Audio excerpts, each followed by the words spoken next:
This is Lytbringr. Hello, YouTube. Hello, Twitch.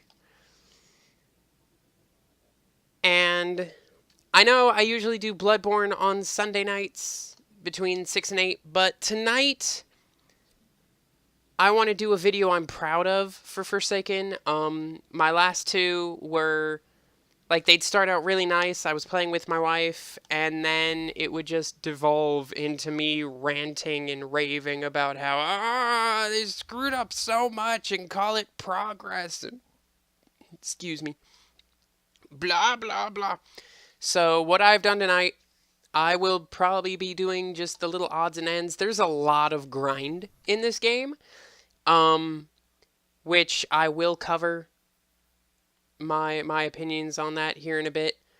But I have, so that I don't ramble and rant, I actually have like a small composition notebook type thing, and one page is just notes and kind of like my version of a checklist of things I want to talk about. I have 2 hours to cover like maybe 10 thoughts and then elaborate on those. Hopefully that's not how long this is. But the videos I've done were pretty much just me and the wife, first impressions. Mine were kind of severe because I'm just tired of getting shafted by a game I love the gameplay of. So, yeah. On that note, I guess I will start. First off, the loading screens for this game are ridiculous.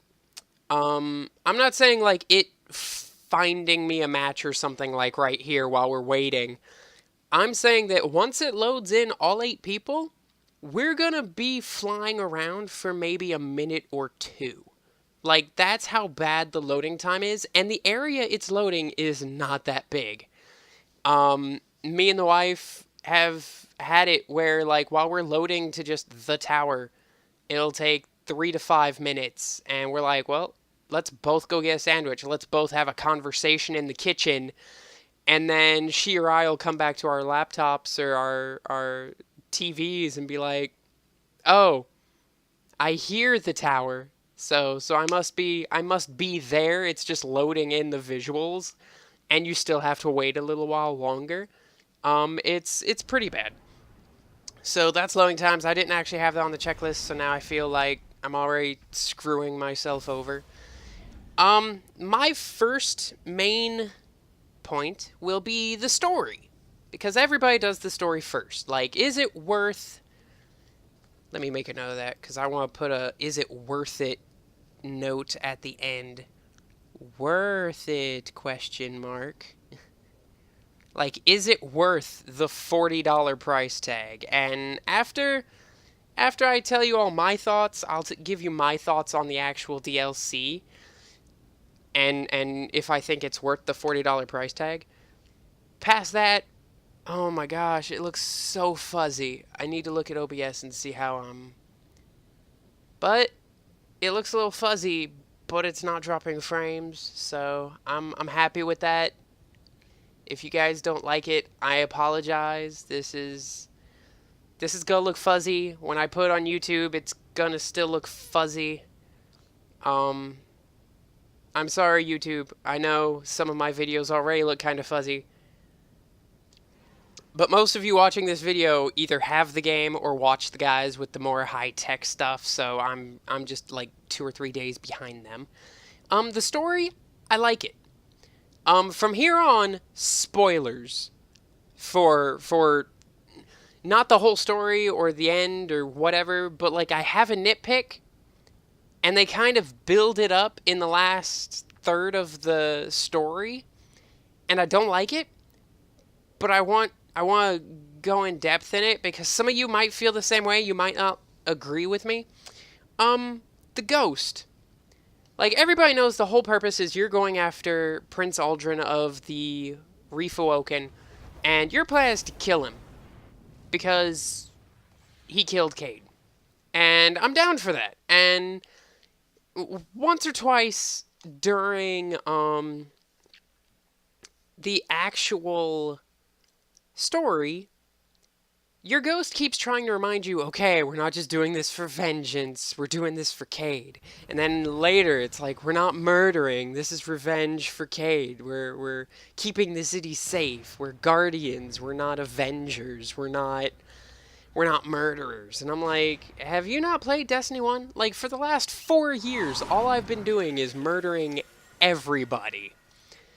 Like, where is this random moral compass you're trying to force on me, Bungie? Like, now the ghost cares who and what I kill? Like, I've been killing everything.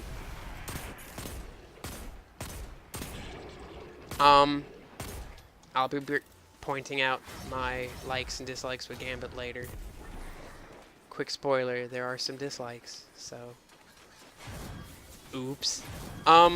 But no, I like the story. I don't like how the ghost just all of a sudden is like, where is it coming from? The game doesn't really give you a good reason to be like, so yeah. I mean, if this was a full-blown RPG, which it's not, and it probably never will be, you would have some sort of, like, choice system. Like, the way the story builds out, it really feels like you could have the option of, oh, based on what's happened, based on why Aldrin is doing what he's doing during the story, there's a good chance that you'd be like, okay, I get it. You had your reasons, let me fix some things, and okay, fine. Like, if it was a BioWare game, there'd be like a little option wheel, like kill him or don't kill him, or let someone else kill him, or maybe the ghost turns out to be some small laser weapon and nukes his butt. Who knows? But just that's my thing. Wrong gun. But yeah, I love the story. It's definitely a lot like Taken King again. Which is great, because we needed that. Like, Destiny needed that. Oh my gosh, I'm so tired of these guys. Just like... Uh-oh, and now there's an invader. Great. No! No! Frickin'! I don't even know what pushed me off. Like... Okay. Seriously, though. There are things about this that I just... Story. I made more notes.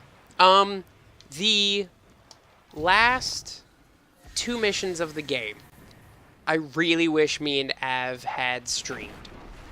I'm super upset that I didn't. I mentioned it when we had already gone through the first, like, room or 2 of the final dungeon kind of thing. And we were just both so invested in it, we didn't want to stop. Like, she probably was mad because I did keep pointing out, well, we could. I could plug in the cables real quick, and then we'd both be like, screw it. Like, just, why? We were having fun, and I would never say no to that. Wait, do these have, like, a time limit? Gosh darn it.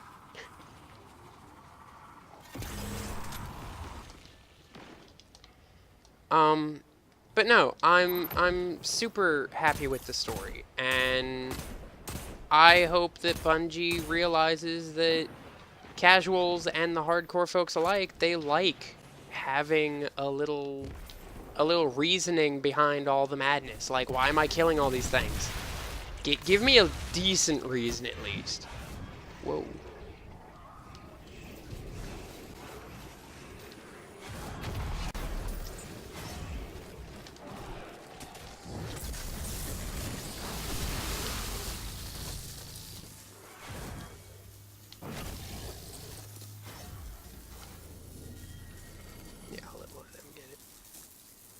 That was a waste. Dang it. Oh, I got some heavy ammo. That's nice. Okay, so there's the story. Look forward to... Oh! Right! based on the story also, I am actually looking forward to the raid this time. For those of you who don't know, I haven't played the raid at all in D2. The main boss made sense, and then out of nowhere, it's like, hey, there's a space... Freaking son of a... Every time! Can I please just, like, bank? I really want to just, like... Thank you. Put an ogre on their field, jerks.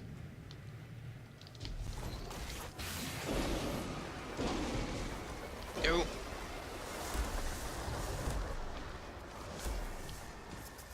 Why am I bouncing now? Oh, jeez. Yeah, I'm screwed. Wow, I'm not dead. Instead, I ping-ponged. That was crazy. Not your mama's comeback. What's that even mean? What did I just do? Oh, no. I'm trying so hard, and he just keeps bouncing me back every time. I am... Oh, he fell off.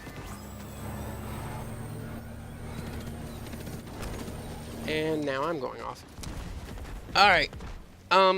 Because it was just a space worm, and Gaul's king just shows up out of nowhere, the game itself doesn't really do anything to tell you why it's there. Like, none of the characters in-game even, like, register it's there. The Vanguard doesn't say, hey, you might want to go check that out, or hey, you've been invited to... There's nothing there. It's just plain stupid. And then they added all these extra things to it, and you're like, well, that's all well and good, but I don't care. Like, if I don't want to do the core raid, why would I want to do any of these extra rooms you're adding on? Hello, second person! You may or may not be my wife, but my wife was kind of just not in the mood to watch more Destiny after she's been playing it, like, all weekend, so that's cool. But no, this time, like with the Taken King raid, and most of the raids in Destiny 1, the raids were tied to the story. Like, you beat a boss in the story, but then you find out somebody's either trying to bring that boss back to life, like with, the Black Garden and Atheon, who is trying to use time to bring back his fallen god kind of thing. Then you've got... Death.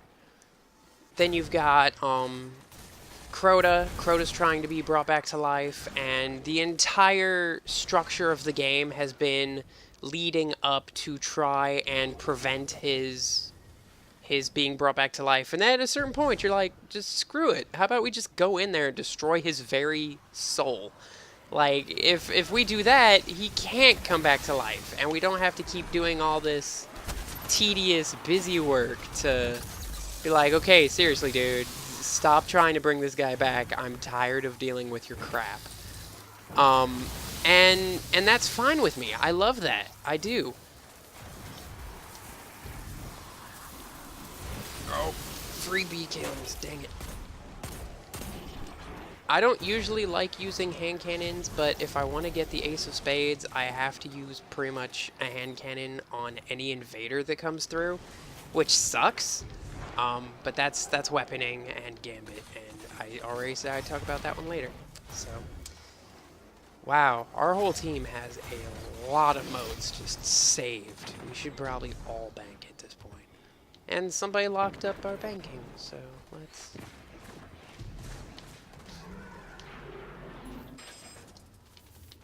Okay, yeah, I'm a bank real quick. Put an ogre on their page again. Alright, story.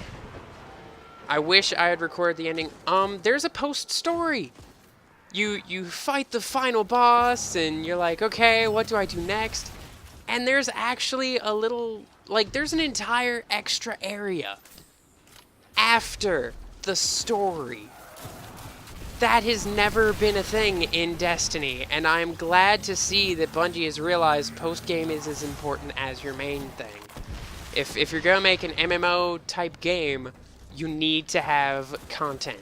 And they're like, okay, you beat the game, well, here's more game. And that's what we've all been asking for years. I mean, it took us 4 years to get it, but hey.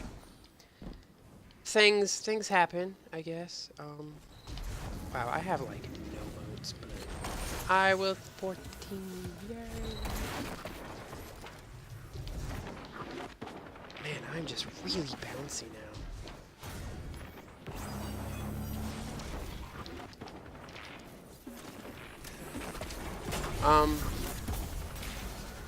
Sorry, I'm trying to look at my notes and do PvP, which was, in hindsight, a terrible, terrible idea.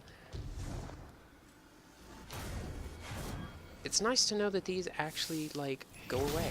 That's kind of cool to know. Killmonger, whatever that means. Did I just kill that much crap? Aw, and they summoned the boss, so. But look at the other team, like, they... Okay, how about we go to the next one? NPCs. The Gambit dude, I like him. He's fun. He's got kind of a Borderlandsian feel to him. Where the heck? Oh, wall. Okay, which of you is the Primeval Ogre? Okay. We're being invaded currently. I don't care, honestly.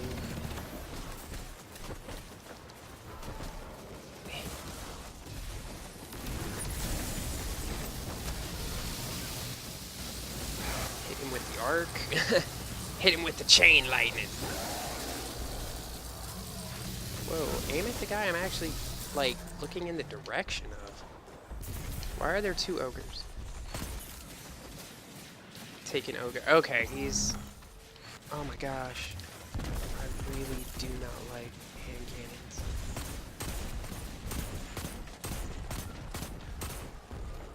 Or at least maybe I just have a terrible one.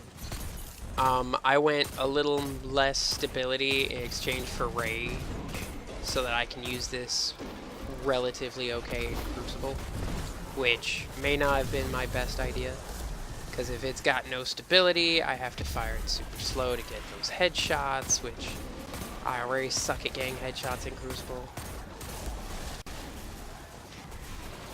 I also upped the reload speed a little, so... Oh, where's the invader?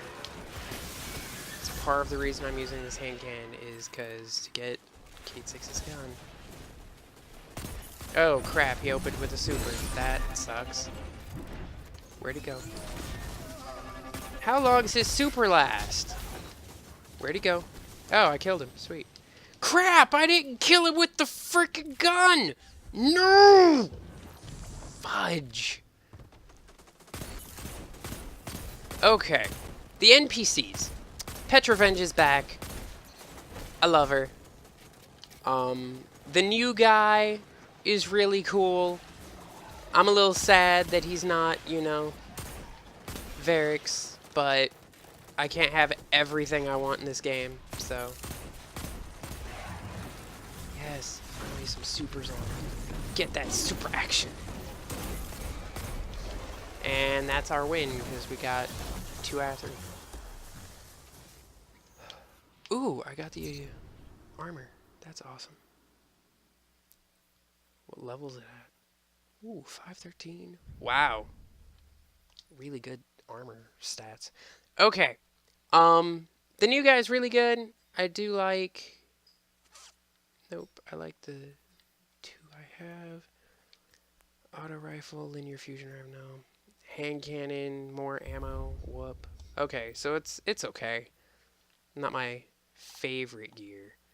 I will wear it though, because Gambit is level based. Which means I should actually totally be wearing this helmet, because it's my highest light level stuff. Boots, wear those. Wear that.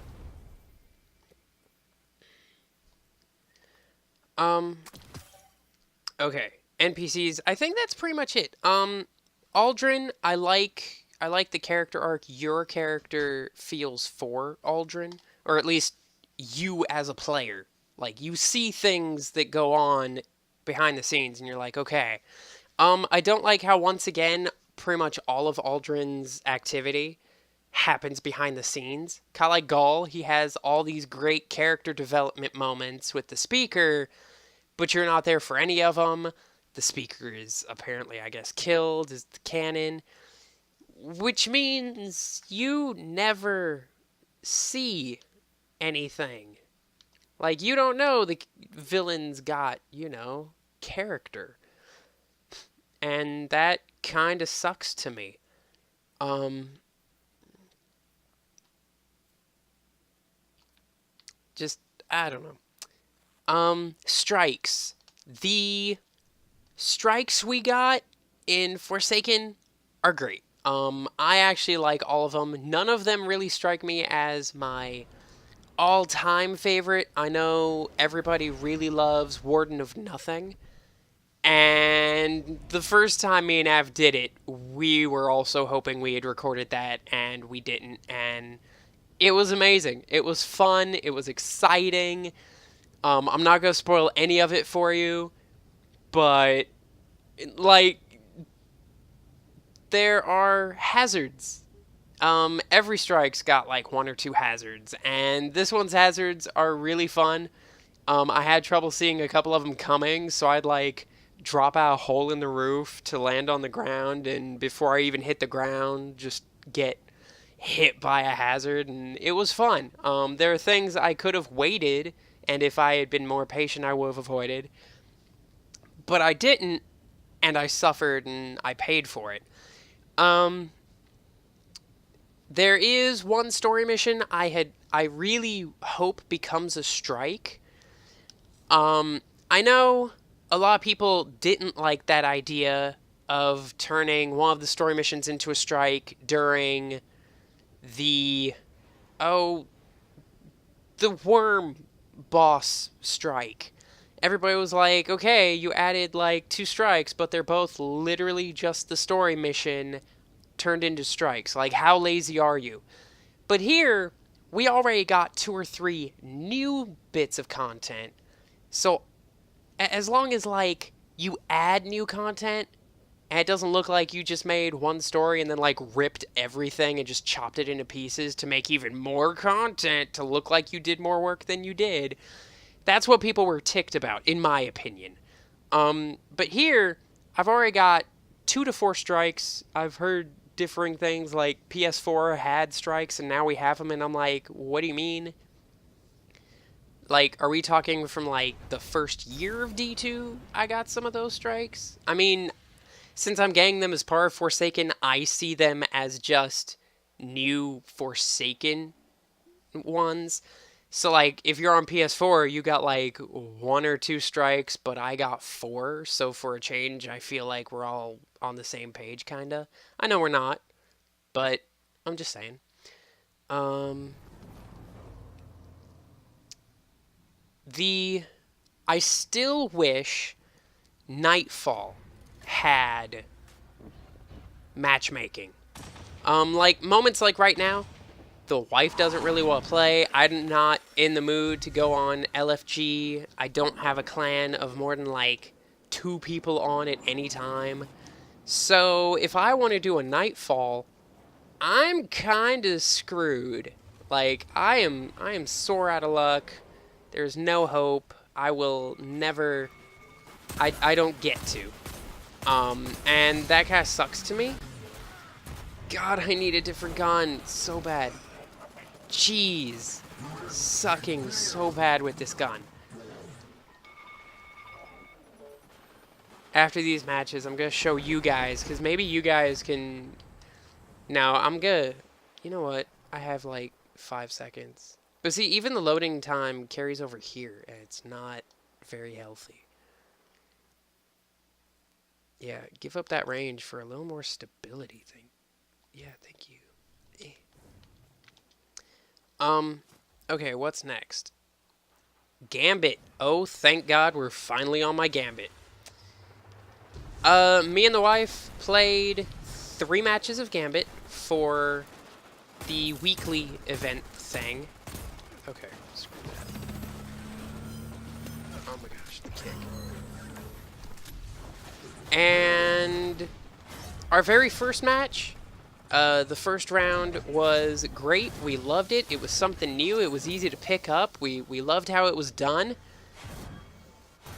And then we did the second match, and I think the enemy team just knew our team was actually playing to win and not just goofing around or doing stupid stuff. And they started invading, like, all the freaking time. Like here, you could see they've got a lot of moats. They're just not putting them in because they're trying to save them and stuff. Well, in the match we really hated, they were at like 10 moats, and we were already fighting our end boss, our Primeval. And that tells me that the enemy team wasn't really playing to win. They were just playing to be dicks. Sorry the language, but that's exactly what it was.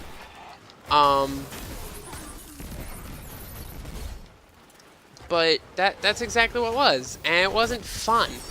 And, like, there was too much PvP in the PvE, and it's not a hybrid thing if you're gonna just, you know, call it something it's not. Like, it's not. It's not PvE. It's really just Prison of Elders with a side of Supremacy. Or Supremacy with, like, random enemies thrown in. Yes, the win conditions kill enemies, but if you want to be a jerk, it's really easy to be a jerk.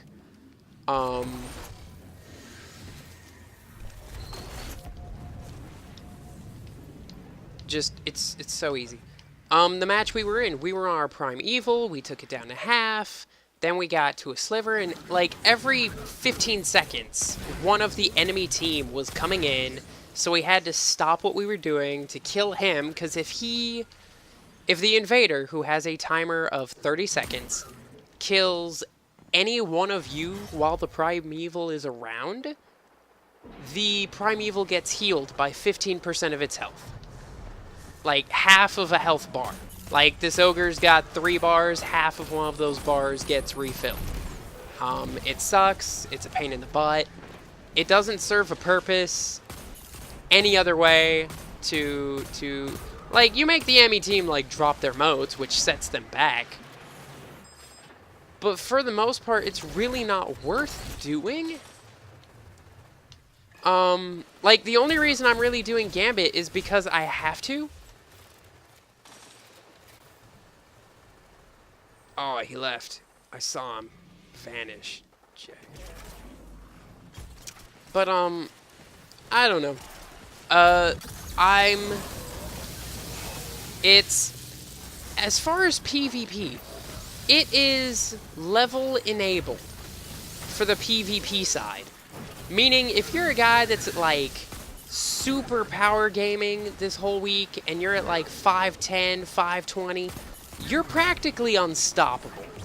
And me and the wife saw this a couple of times. Like, we're using our best guns from year 1, which the weapon system has been weirded out so much. Like, I did Crucible using the same guns I've used for a year in D2, and all of a sudden my guns just don't do anything. It's frustrating when I use I like Positive Outlook. Decent fire rate, decent damage, it gets the job done. And then, oh my gosh, everybody just shows up and supers you in your own match, and you're like, I shouldn't have to deal with some jackass coming out of nowhere. Like, it's not worth it. But, like, I've seen it during the Primeval phase. Like, they have 15, 20 moats. You're halfway down to killing the Primeval, and then out of nowhere, like, an invader shows up, kills 2 of the guys on your team, your Primeval's back to half HP. And you're like, all this work. Ammo is not the easiest thing to come by for a good chunk of the guns I've been using. Oh my gosh. Okay, what happened to Better Devils? It used to feel more weighty. Now it's got this pew pew sound. I was using Crimson, but because of the way... Okay. Just me and the wife, we liked the concept at first. The Prison of Elders meets Supremacy is a great idea. But because they made it level enabled instead of skill based, like it's weird. In this game, like the bow, for example, I love the bow. The bow is probably my favorite weapon type in Destiny now. Because I like feeling like Hawkeye. It's pretty cool. But on that note, you get this weird BS of, like, that tells me that's a skill weapon. You can't just sit there and wail on a guy with a bow.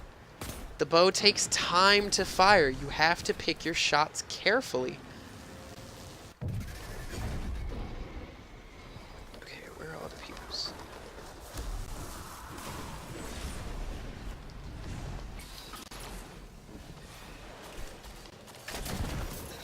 Oh yeah.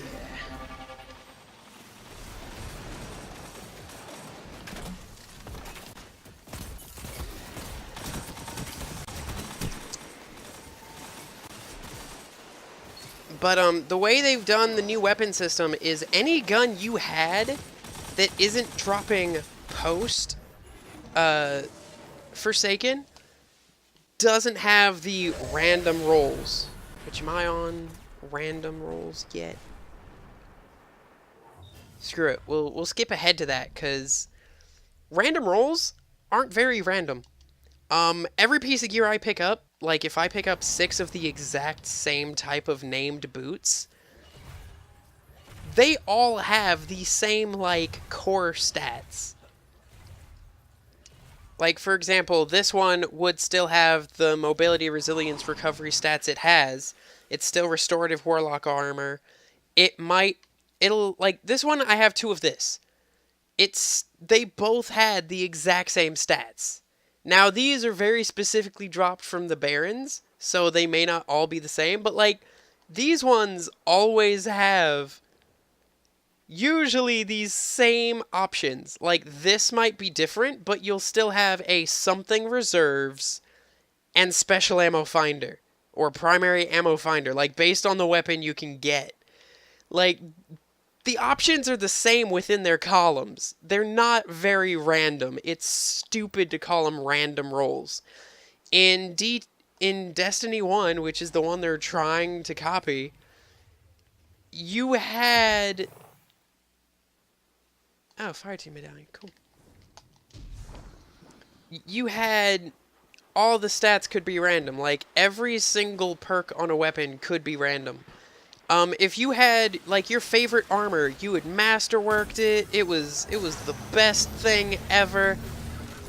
And then you go into Forsaken. That gun is now trash. For me, I love Nameless Midnight. Currently, Zavala is selling one that has, like, a whole extra node column. My Nameless Midnight, which I spent hours getting, hundreds of hours to get, because the RNG just wasn't there for me.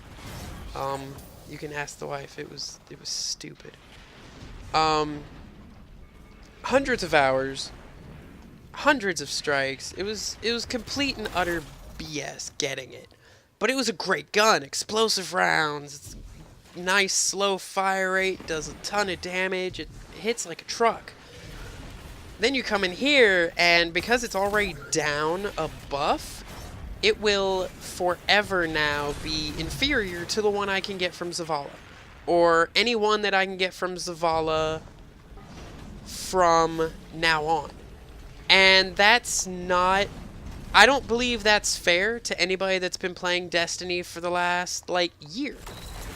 They did that when Destiny 2 first came out. All of your gear got destroyed or erased. Like, you started from scratch, and that sucked, and people hated it. It had a reason, at least, because everything's been destroyed by an enemy army. Okay, fine. But now we're sitting here, and they've practically done it again. Yeah, you get to keep all your gear, but none of it really matters right now, because screw you, that's why. We want you to really have to grind for the gear you already had. I don't like that. I really find that says, hey, if you're a brand new player, or you're a hardcore player that's got hundreds of hours to spare, great. You're gonna be able to get all these guns in a couple of weeks and have all your gear back. It'll be fine. You'll love it. But if you're a casual, or you only play for like a couple of hours on the weekend or something, you're screwed. All those hundreds of hours you put into it in the last like year and some change don't matter for squat now. And I don't approve of that. I don't like it. I find it as a bad design choice. Likewise, Infusion. The way to make, say, you like for me, wow. Say you had an old exotic. The new exotics also get, like, one random buff. If you want to upgrade your old Crimson, don't. Because it's always going to be slightly inferior to a random one you can pick up. And that sucks. Like, I found out, yeah, there's a mission to do the... Like, here I've got to kill invaders with a hand cannon, and I hate freaking PvP content. I hate, hand cannons. Just, I'm not good with them. So, locking an exotic weapon behind PvP does not help me at all. It just sucks. And every time we tell Bungie this, they're like, we're gonna do it again, don't you worry. And we're like, why? Like, I get it. You want me to do, like, some Crucible crap, because they really push Crucible, and I hate them for it. And that's why I really, really am looking forward to Anthem. Because they're already like, we may never do PvP, or if we do, it's not going to be the focus. Like Destiny, you can tell. They wanted PvP to be the focus, but they knew they wouldn't get enough people to play the game if they just sold themselves as a PvP thing. Overwatch would crush them. Just, there's games that do it way better, and Bungie knows it, but they can't. Okay, did I just get attacked by... My gosh, with the supers! Come on! Just, don't like Gambit. Don't like how they've locked one of the better hand cannons behind a PvP wall. You notice the PvE here is pretty basic. Kill a horde of enemies, the end. But then you add that PvP thing, and it sucks. Like, you've seen how bad I am at this game, but I average 2 kills every time I become the invading player. And usually when I become the invader, I do it on accident. I am fighting something, and I back up, and oh look, there's the portal right there, and while I'm here, might as well kill 2 or 3 of those guys that are right there waiting for me. Cool, let me go do that. It's not fun. I don't have fun when you force me to do PvP. And that's all Bungie ever does with their PvP, is you want to get the good gear, do PvP. Okay, I covered the Gambit. Infusing and leveling weapons sucks. If you want a really good gun like here, I've got the new Prometheus lens. It's a really good gun. It's really solid. If I want to upgrade it, however, it's going to take a bunch of Masterwork cores, which you all know how hard it is to get those. It will also take a bunch of Legendary Shards, which those are easy to get. We already have those by the 1,000 at this point. Crap. Just, where's all the ammo? It's driving me nuts.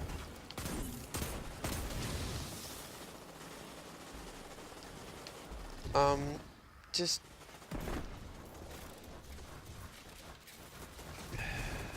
There's more of these guys, so if we want to do anything fun, PvE style, we can't. I mean, when you tell me the entire purpose is, hey, go kill those dudes, and then you tell me I can't kill those dudes, or I can't bank the things, that sucks. It's not fun to me. I really hate Gambit, but they've locked so much of those powerful gear bounties behind Gambit. They've locked so much. Like, I went through the whole story to avenge Cade. What the heck just happened? Did it count my grenade as hitting the freaking side? Is that what we're saying?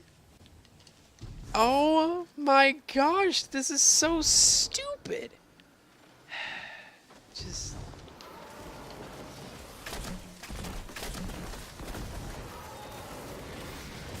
And because they have made this level enabled, to be able to kill an enemy guardian here, I have to have a decently leveled gun and catch the invader unawares, because none of the guns do very good damage, like, period at all. It sucks. It's not fun. You have to pray. Like you saw, I either get supered every single time, which there's really no defense against that, or, like, there he is.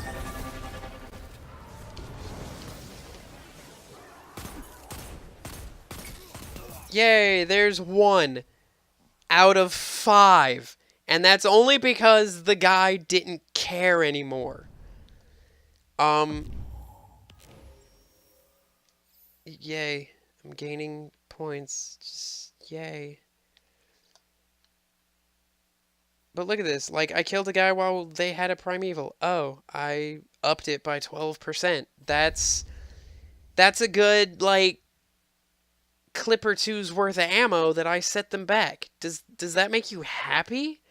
Having to fight the same boss, like, 6 times worth of health when the game is not giving you heavy or special ammo very much?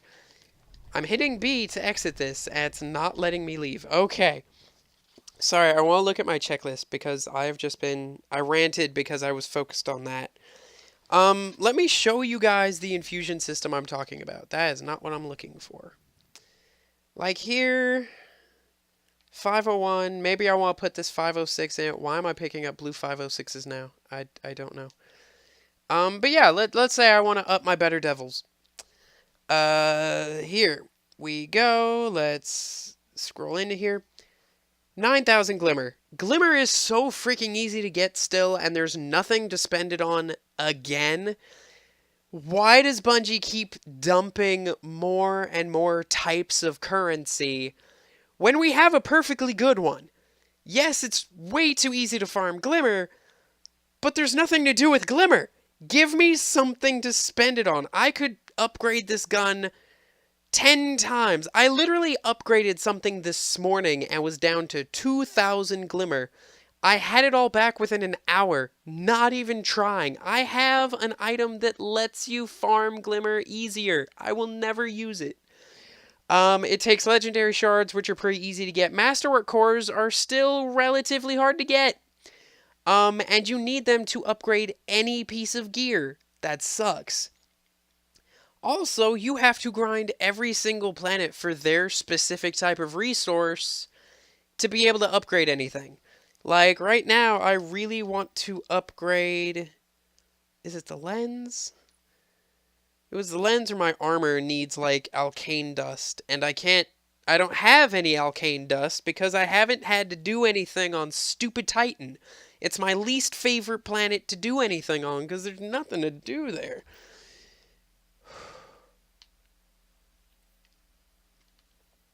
But like here, I have a favorite piece of armor. I don't know if I'm able to upgrade it though.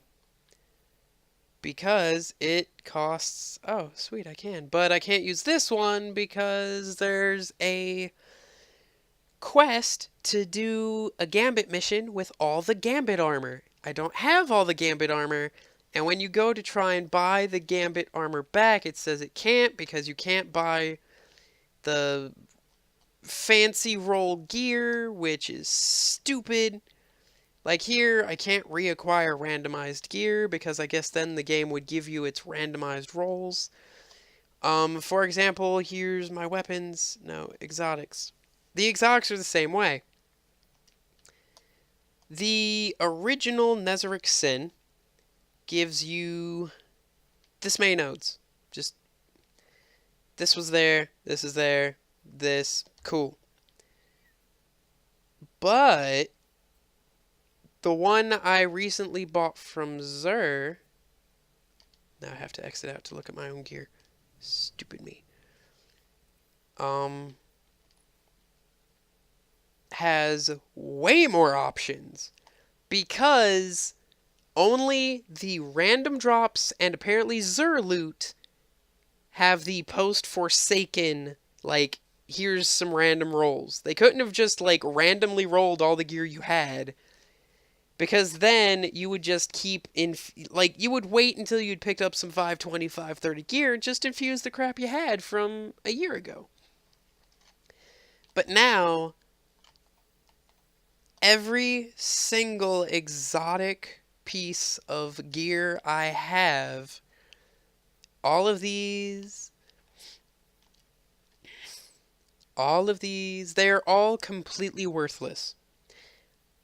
Ophidian Aspect is still my favorite exotic. I was wearing it and very confused when it was kind of not doing as well as other Ophidian Aspects. And I'm like, what happened?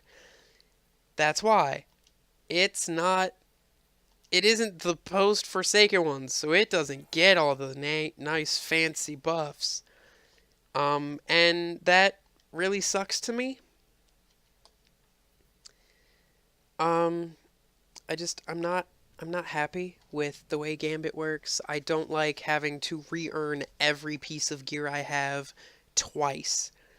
When D2 dropped, it had an excuse, but now it's making me grind out all of my gear again for no reason. The random rolls aren't that random. Infusing and leveling is harder just to make you grind. And I know we were asking for a grind, but we were also asking for a reason to grind. And we never really got that. No, I need to go in here.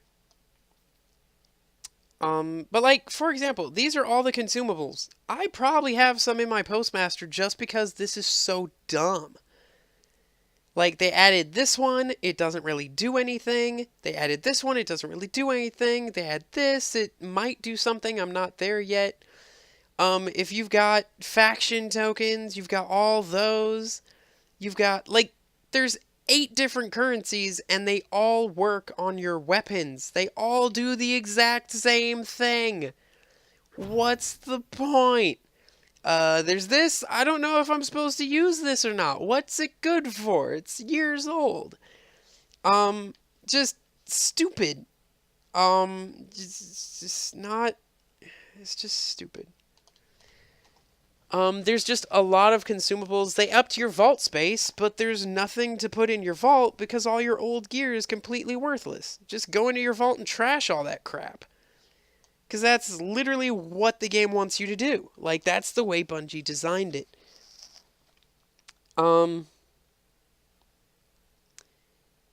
That's my exotics, I guess. I haven't gotten any of the new exotics. I haven't gotten Ace of Spades, because obviously the game doesn't want me to get good gear. I have every single, like, high-level piece of gear I've gotten was in the same exact slot. It's really annoying. I really want to... It's this I want to upgrade. And I can't because I need Alkane Dust. If I want to get Alkane Dust, I have to do a crap ton of grinding. For honestly no reason. Some of these Gambit things, I doubt. Like, this one I could have done if I had been thinking about it. This one I could probably do if I actually go out of my way to do it. Just, there's a lot of stuff to do. But, like this. Crucible, if I want stuff for my clan. Crucible, Crucible. They're screaming, do Crucible. And I'm like, I don't want to. I want to support my clan. It's small, so I'm never going to hit rank 5 anyway. So why am I wasting my time with this crap? I don't have a big clan. There's only like me and 2 other people. So if they don't all want to do Crucible, I can't do this one. So I just trash it. Oh, right. I need to look at my... I'm so fed up with Bungie force feeding me their PvP, like, communist BS. You will do! I don't know what accent that is. That was... You will do Crucible. Like, why? I mean, Gambit's fun, there's a PvE element, but like you saw, if you're really far behind or really far ahead, the game encourages you, hey, go kill the enemy players while they're trying to get crap done. I mean, how would you feel if in the middle of a strike, some guy showed up behind you while you're fighting the boss, like Nova bombed 2 members of your team, which fully healed the boss that you've been spending 10 minutes fighting, and then leaves? Like, he didn't get anything out of it other than just hinder your progress. I'm sorry, guys. I need to go on something a little Let's do supers. Because the supers, I'm loving what I've seen. I've only picked up one of the new supers. Av's only picked up one of the new supers. We both loved the ones we got. She picked the Solar Daggers for Hunters, and it is her new favorite super. It's kind of like if you take Tether and combine it with Golden Gun. She just fans out knives, and they all explode, and everything dies, but she makes a lot of orbs, like you would in, where did Titan go? Wow. Like you would if you were doing Tether. Like, Tether makes a lot of orbs, but at least this way, you're getting a lot of orbs, and she's actually killing people, and she loves that. It makes her super happy. I do like that there's triumphs. I do like that you can rebuy your old exotics. Problem is, they're all like 30 levels lower than your level, which means you would have to spend materials to buy them. Like, let me show you. If I wanted to get Crimson, because Crimson was one of my favorite hand cannons in D2. Or D1, D2, whichever one they put it in. I got it masterworked and everything. No, if I want to buy it, it would cost me Glimmer, which whoop-de-frickin' do. Legendary Shards, which whoop-de-frickin' do. Gunsmith Materials, which whoop-de-frickin' do. I wish they would take away Gunsmith Materials. The armor materials, the gun materials, they're just trash. They don't do anything. Like here, every gun I scrap gives me 3, 1 gun costs me 7. With all the guns I pick up just doing nothing, I'm getting way more than I'm losing. Also, but then, okay, so I've bought the gun, it's at $491. Well, I'm at like $510. So if I want to infuse anything, let's say, crap, I did it again, didn't I?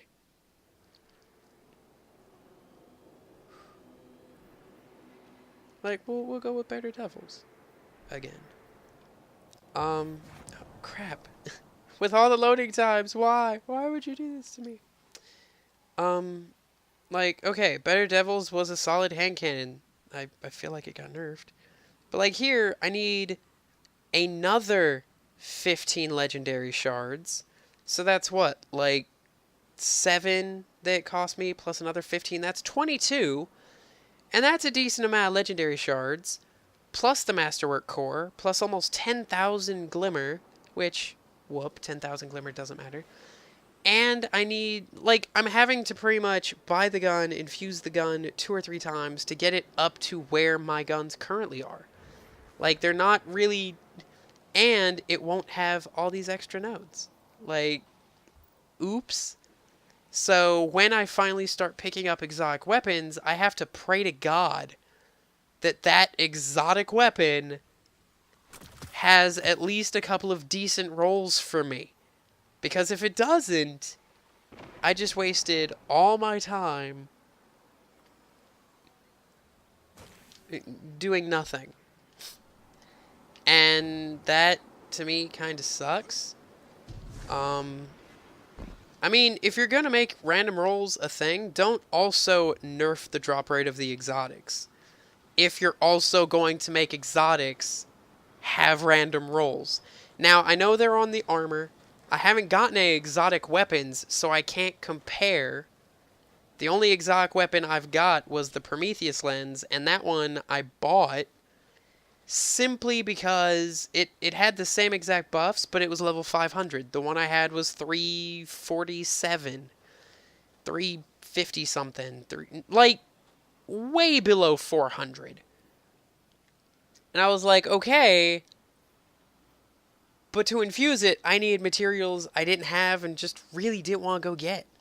Whereas to just buy the upgraded version from Zerg gave me, like, it cost me nothing. Like, all their gear is trash again. Grenade kills, cool. Power weapon, cool. Harvest Alkane Dust, which is why I'm here, so great. I need those because I need Alkane Dust. Most of the grind, if you really want to be that guy, is pretty much go planet to planet. Everything drops the materials now, which I love. They made the materials necessary, but they also made it, like, super easy to get the materials. The materials themselves, if you just find them raw, give you 5.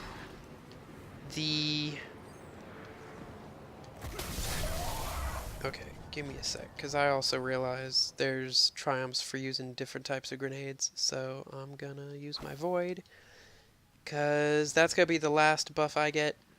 I do like how easy they made them to farm, but the fact that you have to go to each planet separately to farm kind of sucks. Like here, this will give me 5 Alkane Dust, which is awesome. If it wants to show up. Or it just gives me 1. Okay. Great. Opening chests gives you 1 or 2. Doing patrols gives you 1 or 2. So it's really easy to get them when you want to get them. Okay, I was on supers and then realized I should get on the materials since I had covered weapons already. I'm sorry. The one I went with the arc one because I love the look of that giant Kamehameha wave. And I can cancel it early, which lets me either save a little of my super or actually get out of my super so I can dodge or switch guns if I need to. Most of my supers don't allow for that with a warlock, so if I use, like, Stormcaller's super of, hey look, I shoot lightning at my fingertips, but then some idiot drops a grenade and kills all the enemies, I'm screwed because I'm still stuck here hovering. I can't jump, I can't double jump, I can't use my weapons, I can't, like, I'm pretty much stuck doing nothing for a while, and that really, really sucks. But man, this gun has that, like, it used to have more of a sound. It really feels very pew-pewy. I mean, it fires really fast, but I liked Crimson. It hit about as hard as this gun, but also healed you. Except that, why am I killing these guys? I need to kill Fallen. I also need power weapon kills. And once again, my batteries are low, like every time I stream. So annoying.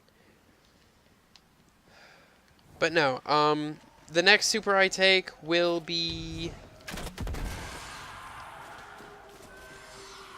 the solar one, because it looks like it's kind of like a Word of Dawn combined with some sort of Uber buff, which I really like. I like the idea of death.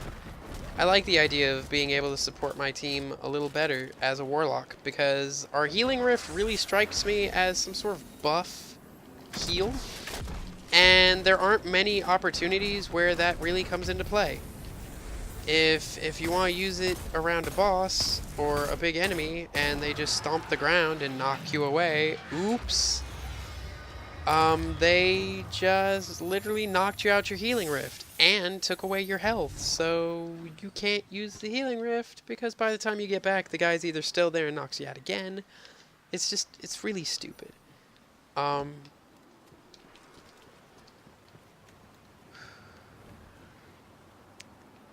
no, I'm sorry. I do like some of the things they've done. Once again, if Bungie had made it not PvP centric again with most all the bounties, if you watch some of my previous things, I really ranted about, hey, I already have a small clan. Why are you doing your best to rape me with 2/3 of my clan XP have to be based around Crucible? Once you get to a certain part of the game, instead of 3 bounties you can get for Hawthorne, you get 6. But every time I go Hawthorne, 5 out of those 6 say get kills in Crucible.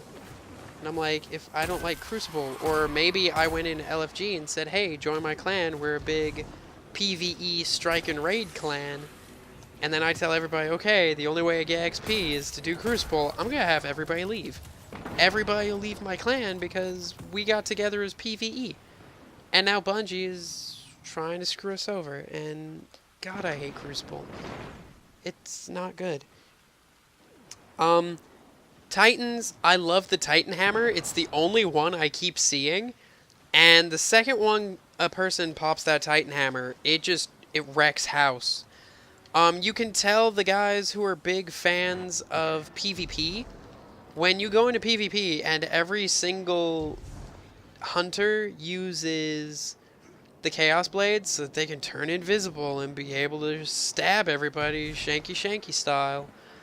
Like, you can tell, they're there for PvP. Which is fine.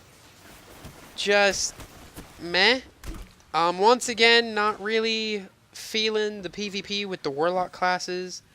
The Death Laser is great, but there's a really massive flaw in it. If you... Okay, who just...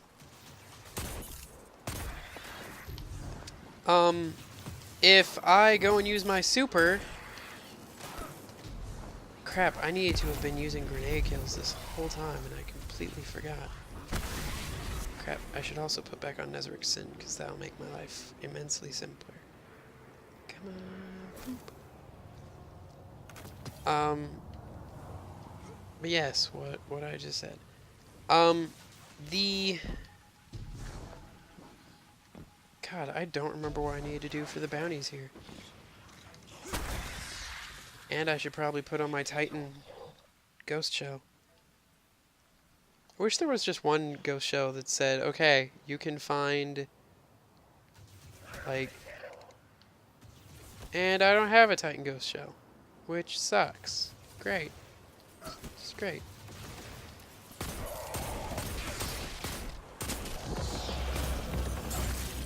Hey, I got an engram for Everest. Grab that.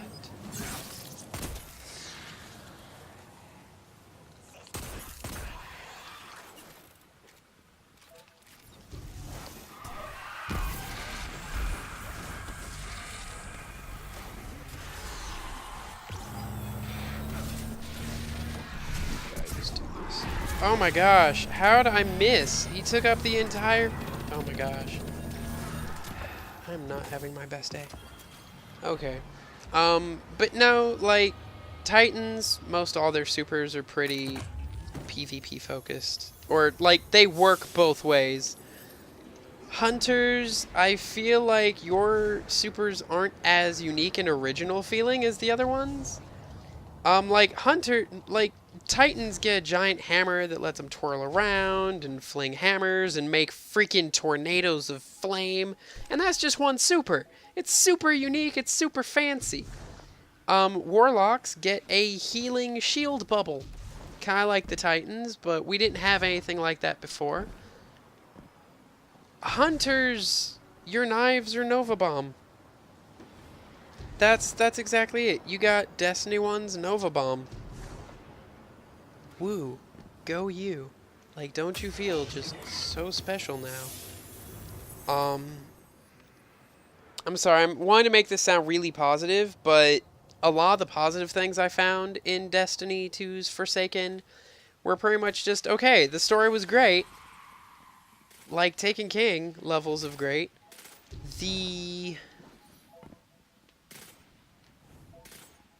But the grind is real.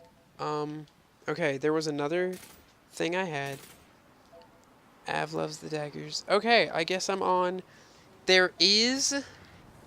This is just a side note. It really has nothing to do with what I said, but you can tell when Bungie got creative freedom to just do whatever the heck they wanted.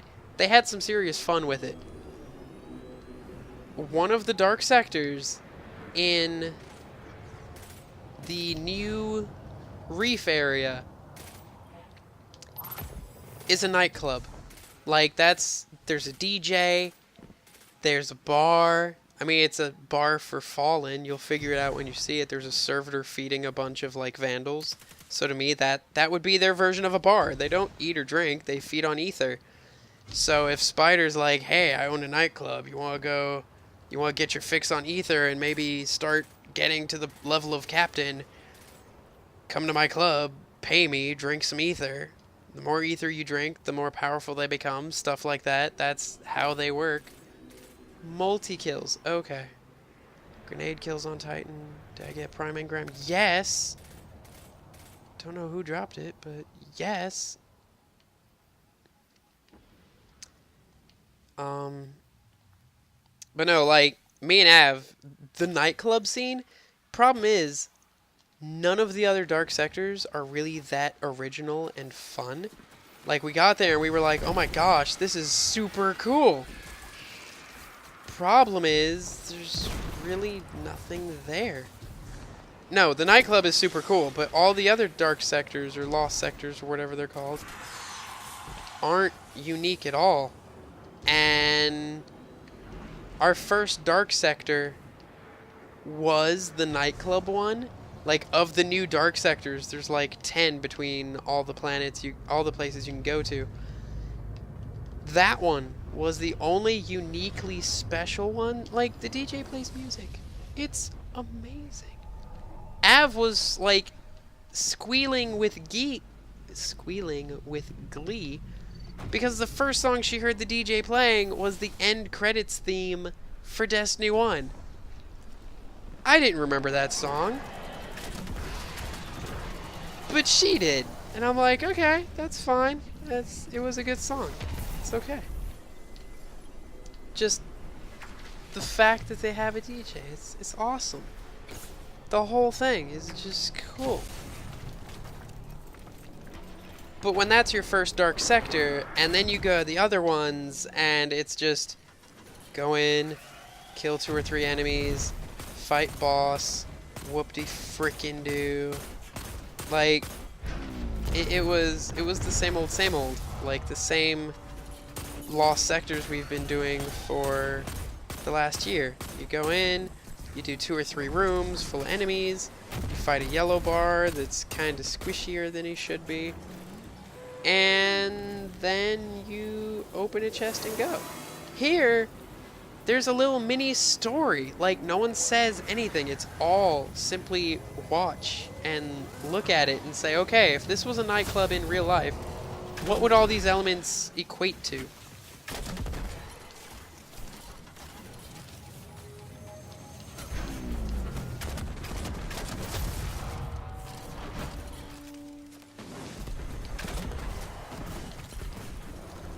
Crap, I'm out of power ammo.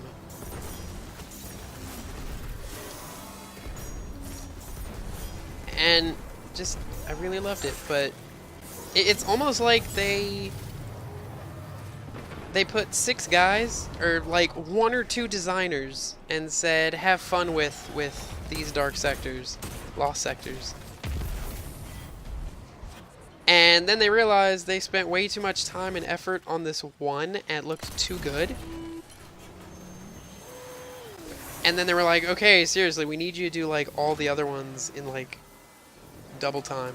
Like, it needs to be faster. So they just kind of, like, copy and pasted the ideas of all the other ones, and it shows.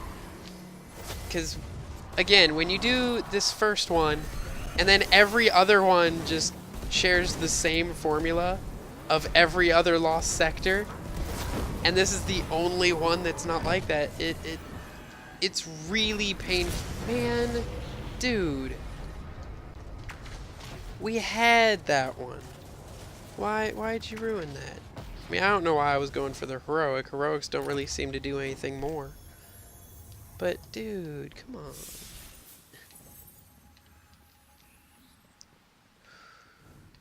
But no, I also made, like, that Lost Sector, and the New Strike, and the story are really good. Is it worth... Wow, I did rant for like an hour and a half. I feel like a complete jackass right now, because I told you I wouldn't do that. And I did anyway. You're dead. Thank you. Give me your chest. Where'd it go? There it is. Heavy and... I guess... green power ammo? Don't feel like they drop as much. Okay, now, before I go into another tangent, what do I think of the DLC? I think it's a step in the right direction. You will notice I sound really jaded by this, but it's because we've seen this before. For those of you that are like, what do you mean, Lytbringr? I don't understand. Taken King was one of the last DLCs of Destiny 1. And it was like an exponential curve. Like, we had a steady little growth in storytelling and what we gained and mechanics we got from all the things in D1, like, steadily in each DLC. And then Taken King came, and it was amazing, and it changed everything, Destiny-wide. And here, we're seeing it again. Now, here, most of the changes are just a return to form. Like, you can't sell me on, oh yeah, we added all these mechanics. No, you added all these old mechanics that you took out, and people, like, bitched and moaned, like, why'd you take them out? There was no reason for that, but you took them out anyway, because you're morons. And people didn't like it. So they put most of these things back in, but it took them, like, a year to do it. And that's just Bungie's biggest issue, is it takes them so long to fix any little mistake they make that they have to wait and fix all of them at once, because that's the only way they can. And that sucks for Bungie, because other games have seen that mistake and are learning from it. Warframe is its biggest competition right now, and they make bug fixes like once a week. They do major updates and bug fixes every couple of weeks. If they see something's wrong and they want to fix it, it's going to get fixed quickly and efficiently. And that's why their community doesn't worry as much when there's this massive discrepancy in power or scaling or weapons or the meta or anything. Oh, there's a meta problem. Cool, let's fix it next Tuesday when we get around to it. Or in our daily stream, point out, or weekly stream, hey, that issue you guys want us to fix, we're working on it. It's cool. There are some issues Warframe has that they haven't fixed. They haven't really talked about it, and the fans are like, well, why? And they haven't talked about it, and okay, whatever. To me, since most of the big fixes, quote-unquote, are just Destiny 1 mechanics that are making a return,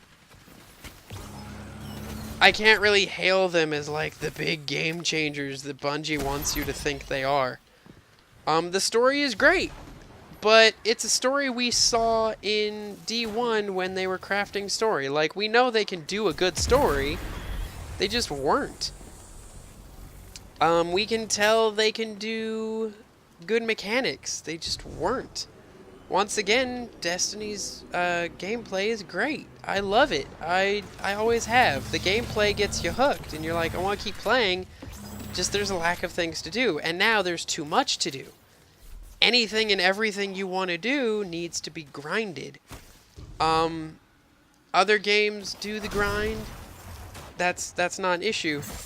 But when you've added like new materials and new mechanics simply to add more grind to things you were already doing, like before you could grind for exotics. Now you have to grind like 4 times as long for exotics. Does that add more content? No. All it does is add padding for padding's sake. It doesn't give me anything new to grind for. Like before, I could infuse all of my gear every level or two. And yes, it made the power scaling really easy. It didn't feel as rewarding. But now they've made the infusion system and the level, like, now it's really easy to get higher tier gear, but it's such a pain in the butt to infuse it that you realize I'm not going to infuse anything now. Crap. Trying to get a multi-kill. Come here.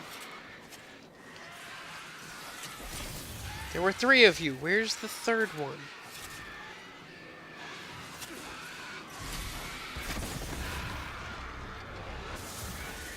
How many multi-kills do I need? I thought I needed 3, and I could have sworn I've gotten, like, all of them by now. Is it worth the $40 price tag? No. In my opinion, it's really not. Now, again, I beat the final story. You can't get your 2nd super without doing an event that swears up and down already that you need to have, like, let me see, do I have any of the bounties for it? I don't know what this is. It tells you to do it, and you're like, I want the powerful gear, but I got no clue what this is. There's a mechanic where you get to see platforms like you could in, like, when you would hold your ghost out and platforms will appear in the Dreadnought. There's a mechanic similar to that post-game. I wish they had just made it a permanent thing. Instead, you have to eat or drink or use a consumable that gives you that ability for like 30 minutes. I think that's dumb. You go through a lot of stuff to be able to even enter this area, and you gain nothing from it other than just, oh, you opened a door, congrats to you. My wife is playing an awoken character, and they reference that she's awoken all the time. Petra calls her cousin, and she loves that. When you get to the new area, her ghost asks her if she senses anything because she's an awoken. But the game mechanics never give you any special thing because you're an awoken.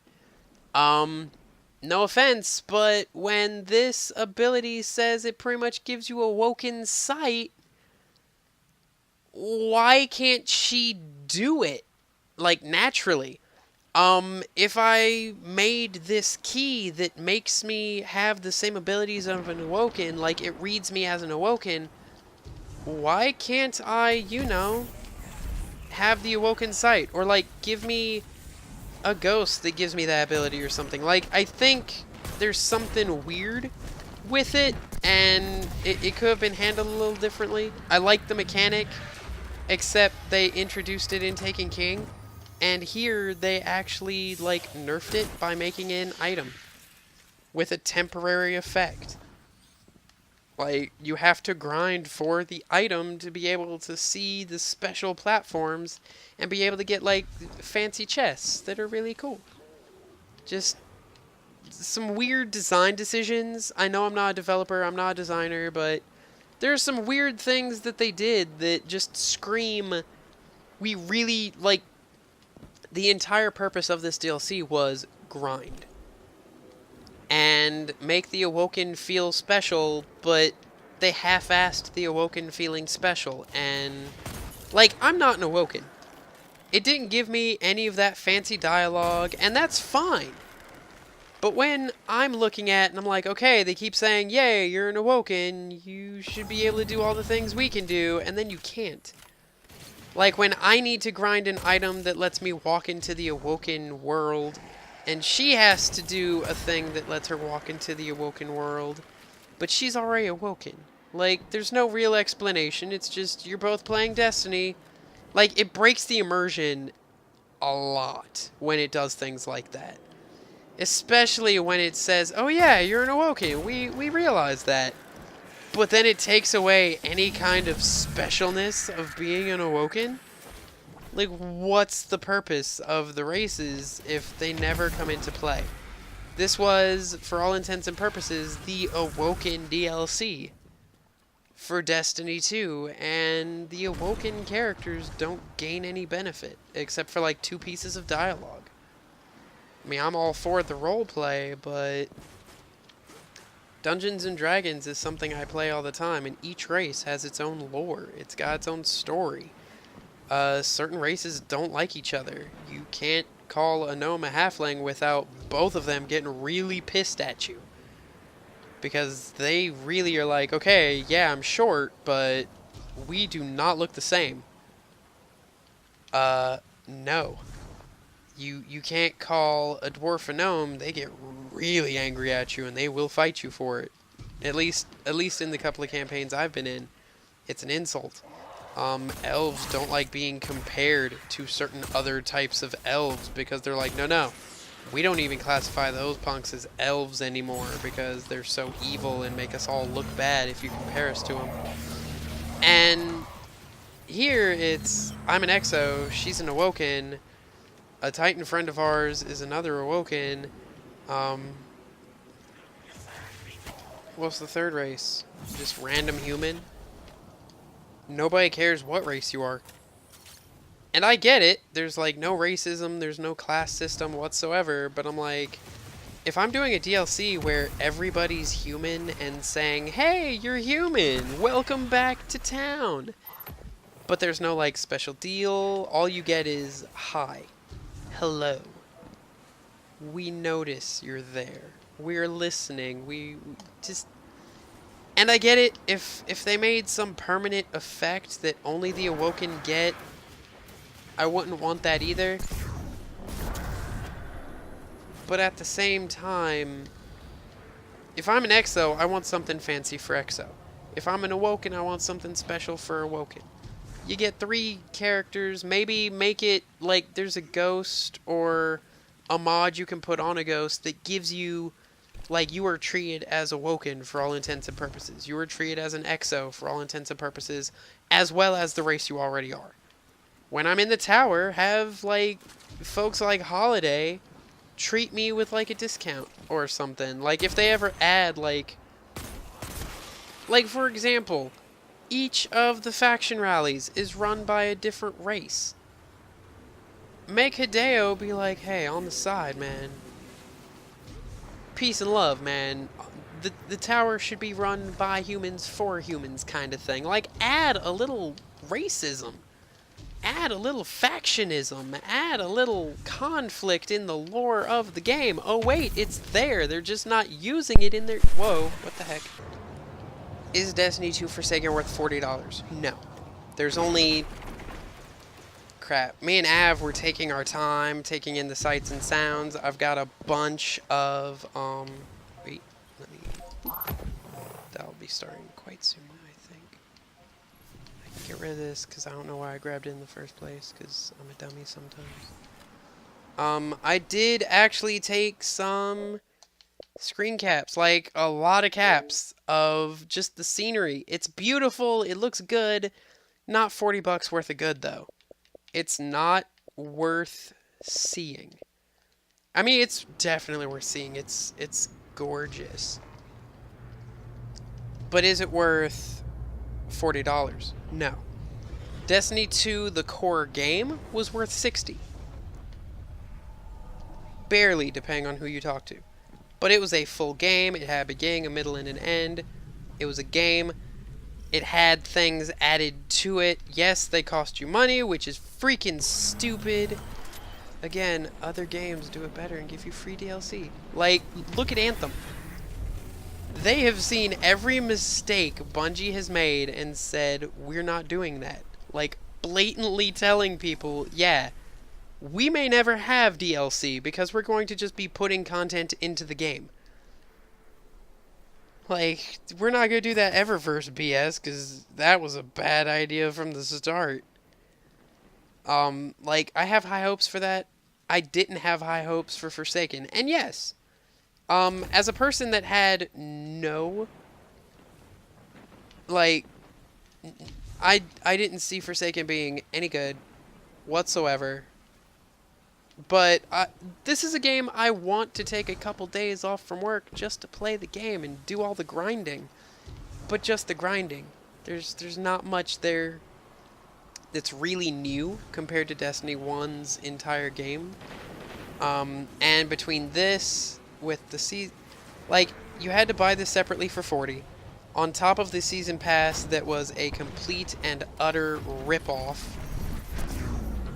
for another $40. Like, they're saying that this is worth as much as the season pass, and the season pass wasn't worth $40.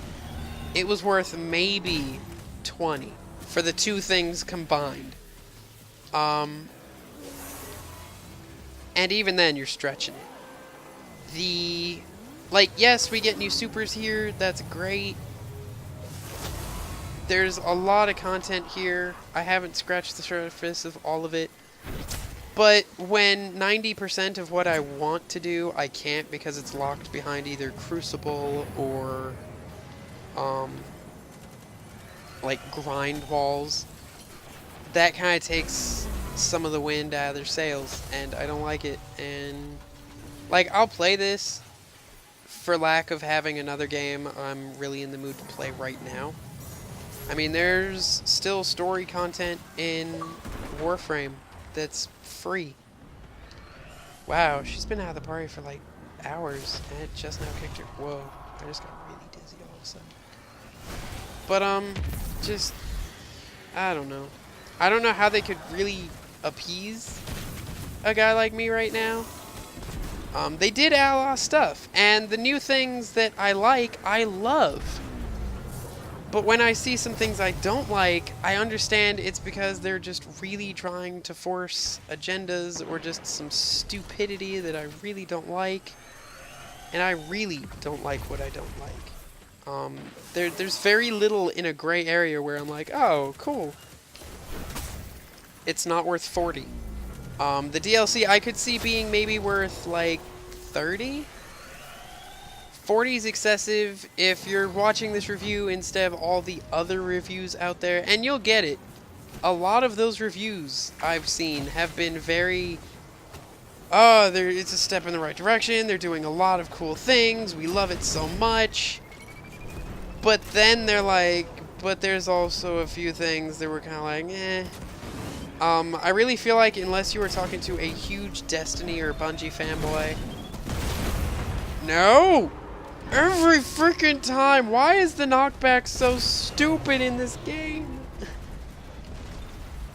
It does nothing but tick off your players. It's just stupid. Oh, I should grab this since I'm right here. And again with the knockback.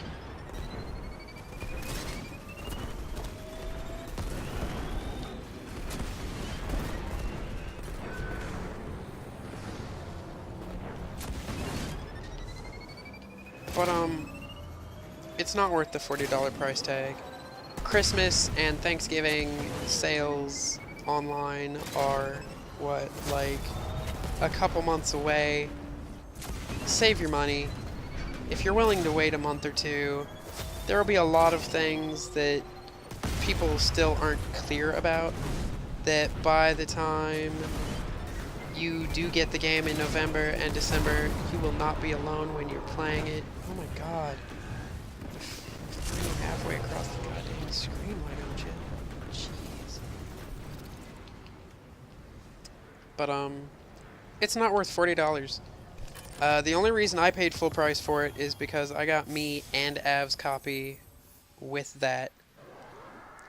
And that makes it $20 a piece, which is great. That is a price worth paying for this. If you don't have, like, if you're not willing to wait that's okay. Don't. I mean, I'm not saying you do you. If you got 40 bucks to spend, that's fine, but I'm trying to save up for a bigger place, and I can't do that while I'm spending 40 or 60 bucks every week. Wow, my throat is all gunked up. It's like my cold's trying to come back from last week. I'm like, no. I know this turned into a rant/ramble. I did make a checklist. I was looking at the checklist the whole time, I swear. But there were things I was really passionate about. I like to hope you guys that watch this see that I'm not just like ranting just to rant about something. I only rant about this game because I see the potential. Gambit, I see what they were going for. It missed the mark to me. The story, I love it. The story is doing the full circle thing that all the D1 raids did, where you do all the story missions, and then at the end, there's like this one cliffhanger. Like for Oryx, there was you beat Oryx, but you know, all Taken, all Fallen have a throne world. You haven't killed Oryx truly until you've gone to his throne world and killed him for good. You know you can't kill Crota. Like, they will keep trying to bring back Crota in Dark Below until you just wipe him out of existence permanently, because that's how the Hive function. The Vex manipulate time. They're going to constantly keep trying to bring their guys back from the brink unless you take out the guy who's in charge of like their universal clock manipulation system. Like their large scale. I know all Vex can technically manipulate time to a greater or lesser extent, but Atheon is like the guy who can shape reality from the Vault of Glass if he so chooses. Like he can, like his main form of attack is, yeah, I'm gonna remove you from existence by sending you to a timeline where there is no sense of time. Like, I will remove you from this timeline so you cannot threaten me or the other Vex. The end. Like, game over, dude. But then you had the one raid in the Leviathan with D2 and, like, Gaul killed your people, took your powers, ticked you off. Cool. I want to kill him. And then you killed him in the story. Why would I want to do the raid? Like, everything's come full circle already. The story's over. There is nothing left. There's even a line from the Drifter in this game that jokes about where are all the Red Legion? Well, they're in a giant space fish just chilling. Even the game makers know, okay, this raid was stupid. But they made, like, 5 achievements tied to doing this stupid raid that no one really felt the need to do. In-game, there was no reason to do it. You, as a player, were forced to do it, not your character. Your character doesn't care there's a giant space fish. Whoop-de-frickin'-do. It's a Leviathan. The Traveler had a friend that was a Leviathan. That makes him, like, kind of like a Christian saint sort of thing. Like, cool. Space fish is a thing. Why would I want to kill it? Why do I care about Callus? Callus doesn't affect me. Like, you don't learn anything about Callus until you go into the fish. And I'm like, I'm not going to do the raid to figure out why I should do the raid. That defeats the purpose. It's counterintuitive. It's backwards logic of the highest degree. It's stupid. This raid, though, okay. Crazy stuff was working with, or alongside, or forcing Aldrin's hand. There are things in the universe that the Awoken know about, that maybe something's come off its leash, something's come out of its box. We have revealed it, you need to help us kill it. full circle. You want to finish the story, you gotta do the raid. So yes, they are taking steps in the right direction, but we've seen that before. We saw it with Taken King, we saw it with Rise of Iron, and then Bungie retconned everything. Removed the lore from online. Now you have to buy it. They retconned all your gear, all your armor, everything you had done. Like, you're the young wolf, you're the newest of the Iron Lords. Saladin doesn't even register you're an Iron Lord at all, ever. He doesn't register you as anybody but, oh yeah, you helped win the Red War, now go kill some fellow Guardians, because that's cool too, I guess. Like, that's a thing. Honor your history. That's what he's saying. I think that's actually a line he uses, honestly. It's dumb.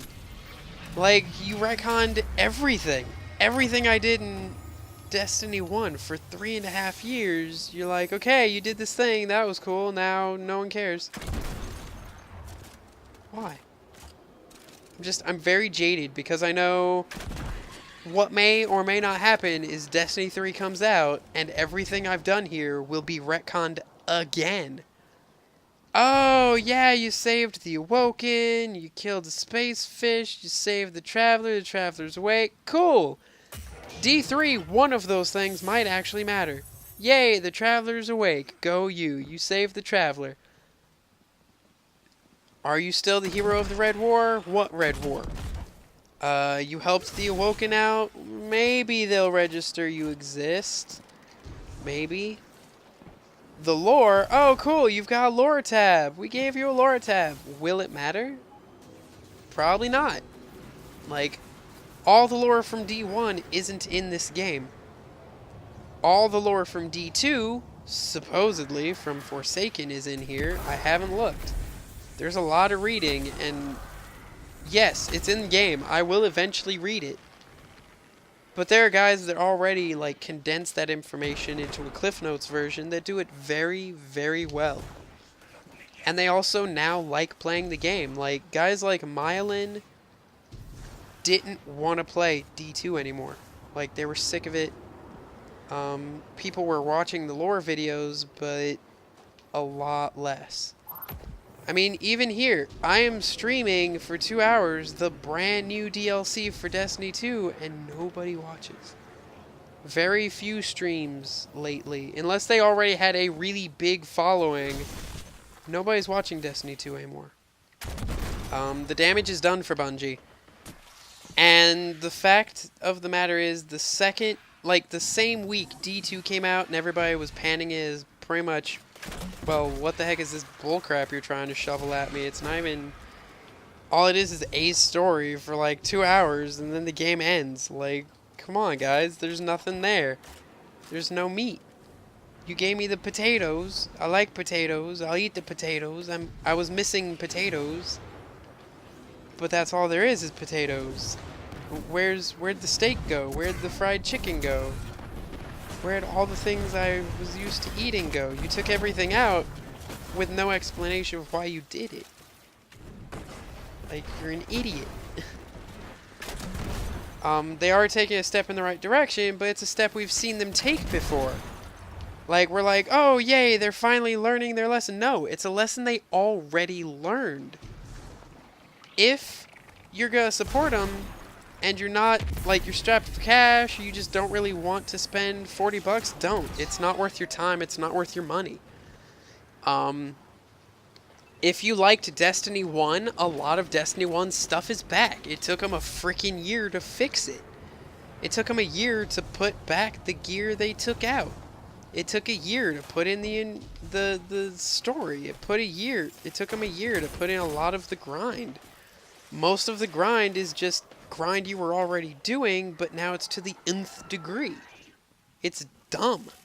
For the sake of, it's padding for padding's sake. You want to grind? Well, cool. Go to every single planet for like half an hour to do bounties to get the materials to infuse your guns that you're also grinding for. Like, you're grinding for higher tier loot, and then you can't infuse it unless you really want to invest in that one piece of gear. But because they're swearing up and down that random rolls are back, you don't want to infuse your gear, which means that grind for materials is left by the wayside. So that when you finally do want to infuse something, you can't do it when you want to. You have to go grind. It makes you feel forced to grind. If you're in a clan, you're doing Crucible. Like, flat out, that's it. If you're not in a clan, you're still doing Crucible because you want the materials. You want the... If you want powerful engrams, like here, I want powerful engrams. There's a weekly and daily challenge for strikes. There's a weekly and daily challenge for... weird. For, Crucible, and now there's also a daily and weekly strike, or powerful gear for, doing Crucible and Gambit. And Crucible and Gambit fall under PvP. Like, they put too many PvP pushes. I'm like, yay, you gave me a story for my PvE personage. But that's all I got. I got a story, and I got a couple new strikes. But as we've seen over the last 4 and change years, that's not enough to keep your casual PvE player. Like, there is nothing here that says casuals are welcome. I've been playing all weekend. I can just now upgrade one piece of gear. And that's just because I had to go to a planet to be able to do that. Like, yeah, I went from 0 to like 70 things of what I'm looking for, but that's one piece of gear I just grinded for. What happens when I look at one of these and it says I need phase glass, and I'm short a couple points of phase glass? It's going to suck when Bungie is pushing so much for this. Like, they want you to do both, but all of the good stuff's in Crucible rewards again.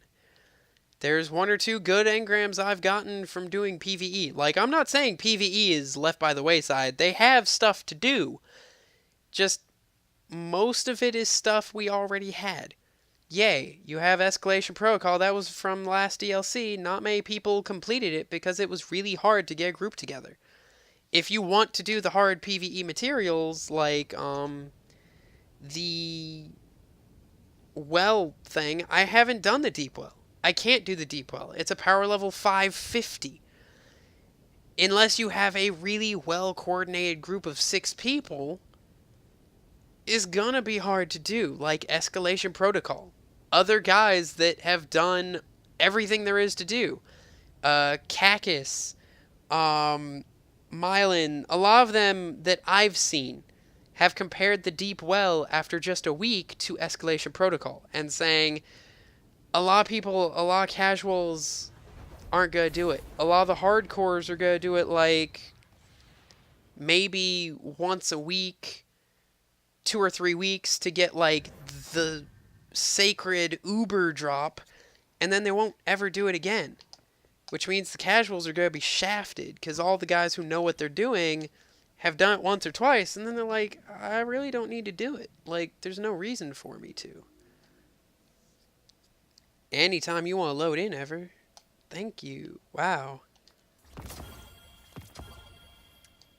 Just a lot of, like, the gameplay's fun. I do love the new supers, but you even need to grind to be able to get the new supers. I do like that you don't just instantly get access to them, but one of them, at least the second one, is hidden behind the deep well. And the deep well is a 550 minimum. And apparently it scales with you. And that means that you're practically shafted if you ever want to do the deep well. If you want to get that second super, you gotta go to the deep well. Like, and if you don't want to grind to 550 just to make the deep well doable, you're screwed. Son of a frickin'... I literally just upgraded that type of armor. That's so... That sucks. It sucks so hard. All that grinding I just did just pretty much got thrown out.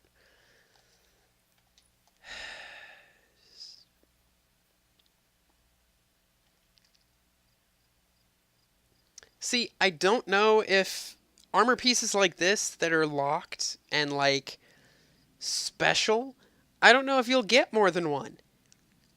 Like some of these, like the chest armor I'm wearing, you only get from the Barons, and there's only 8 Barons. So unless I replay some of the story missions, which I don't know if I can or not, I don't know if I'll get this armor piece again. I've got 2 copies of it. One has a masterwork that gives me, what, arc resistance is what I'm wearing? Void resist. The other has arc resist. They both have the resilience mod. But now I'm like, okay, do I need to keep infusing this one piece of gear? Or am I good? Because I can't get it again. Like, if it's randomized, I can't get it again. Which means every piece of this that I have, I need to keep. I can never infuse it. Which, again, de-incentivizes being able to get, like, the things you want or need. Again, there were a lot of marks they were trying to hit, and you can tell. But those marks very rarely fully hit the mark. Like, the story is amazing. It by itself is worth 20 or 30 bucks. The rest of the stuff they added, like Gambit, if you're into PvP and you play Destiny, cool. Gambit will be awesome for you. You'll love Gambit. You will. Because Gambit, it's 60-40 PvP to PvE. Like, if you're really good at killing other Guardians, or you just like doing that and not really the fighting of the enemies, you can wreck a guy's day.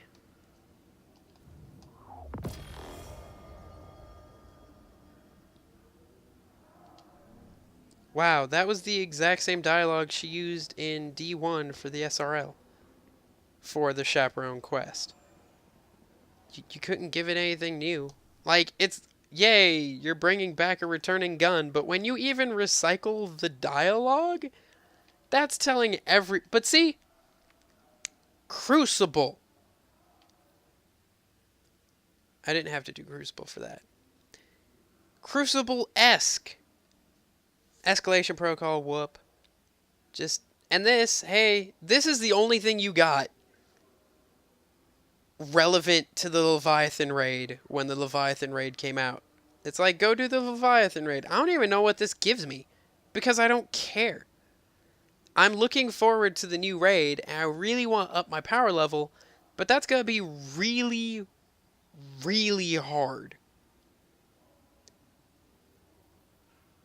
with what the game has given me to work with. Like you just saw, yay, I have a 517. There's not much I can do now to get more. I mean, there's probably a daily for Crucible. I wouldn't put it past them again. You get dailies for everybody. Some of the dailies give you powerful gear. And yes, the powerful gear is usually worth going for. But what happens when you've done like they've had so many dailies that's going to be like a good 2 or 3 hour chunk. If you're a casual, you don't have the time to go on every single day and get all that powerful gear to help keep up with the hardcore players. Meaning the casuals are stuck grinding for like 2 pieces of gear, hoping it's not like crappy.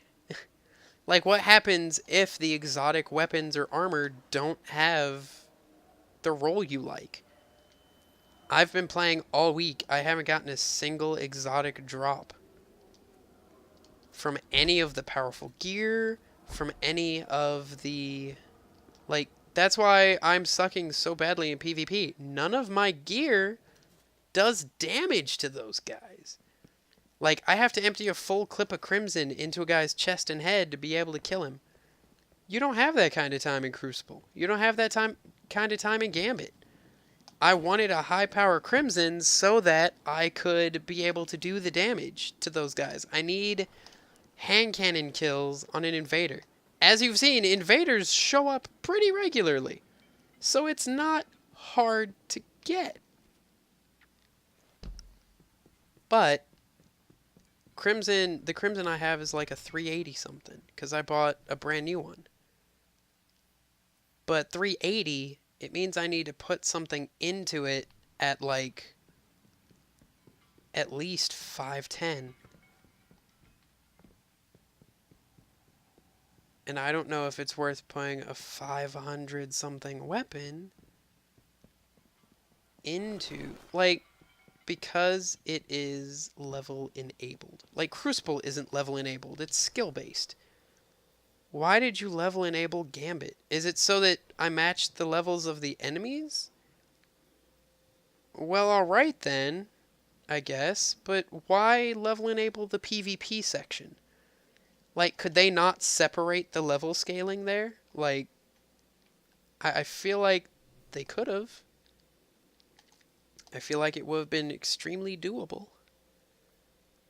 I can't put these in... Oh, yeah, I can. But why would I? That's silly. I will put a bunch of this in there, because... I can put tokens in there.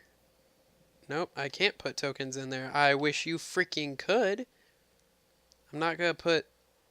Actually, yeah, I can put, like, EDZ. I'm not ever grabbing stuff from the EDZ again because all that gear is, like, 340. It's a waste of time and effort.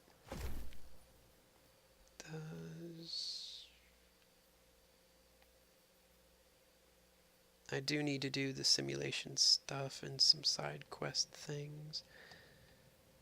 But see, a lot of these I can't put away. Weapon telemetries are kind of worthless. I mean, honestly. This lets you see secrets, which I wish you had that as like a permanent feature. I feel like there's going to be an exotic that gives you like a buff, and you can see that. But then everybody's going to just keep that exotic on their person for just when you go to that area, so they can see all the secrets. And then they'll leave and take it off because that exotic's... half of that exotic's abilities will have been...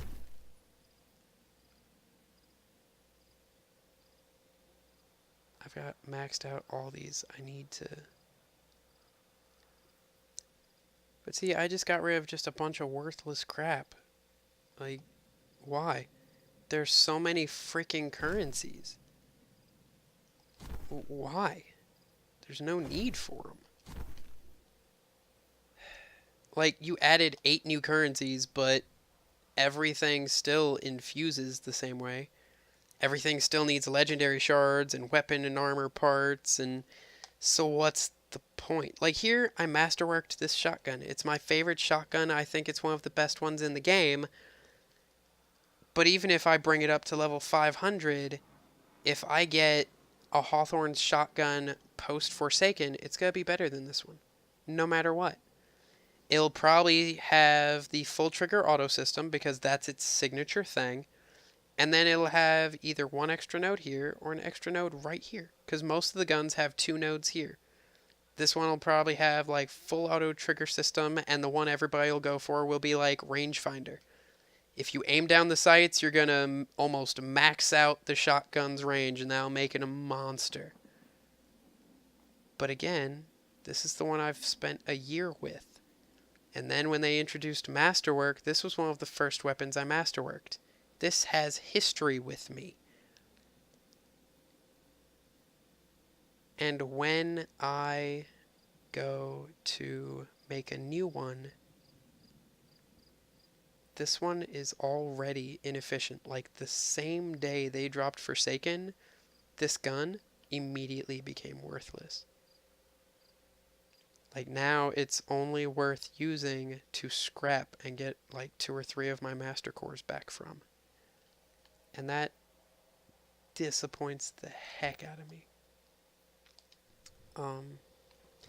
But again, I'm still trying to figure out, like, the meta of what the good guns are. Like, I really love Nameless Midnight. I haven't gotten one from Zavali yet, though. I love the bow, but I've only gotten this one bow. Av has been given like 6 different sniper rifles. I like this one just because of the perks it rolled with. Rapid Hit lets me gain more stability if I hit the same crit spot multiple times. I mean, it doesn't give me better damage or anything, but I'm like, that's pretty solid. It doesn't refill my magazine, which would have been perfect, but that would make it like exotic tier. And it's got Dragonfly, or Firefly if you're from D1. Headshots make punks explode. I love this, because all you're going to go for with snipers is headshots. So if I see a clump of like Thrall, yeah, you wouldn't normally waste your sniper rounds on that, but if there's a clump of Thrall, all I gotta do is spend one bullet and that guy explodes and kills all the Thrall around him. Any gun that can fire one bullet and kill everything is pretty solid to me. I love the bow. The Prometheus lens is very satisfyingly powerful. You saw me using it on almost everything. Grenade launchers, I've got a bunch of snipers. I can't stop picking up grenade launchers. Like, all my power things have been grenade launchers. It's kind of annoying. I might actually put my pulse rifle into Crimson. Just, if you guys are watching this and you've gotten any exotic weapons, please tell me in the comments, or just personal message me in YouTube, or my email I think is still in the description on my YouTube channel. Please let me know what, like, if it's worth upgrading my Crimson to the level it needs to be at, or do I need to get the post-Forsaken drop of an exotic Crimson and hope it's got good rolls because the exotics come with rolls now or something. Because I'm super curious about that.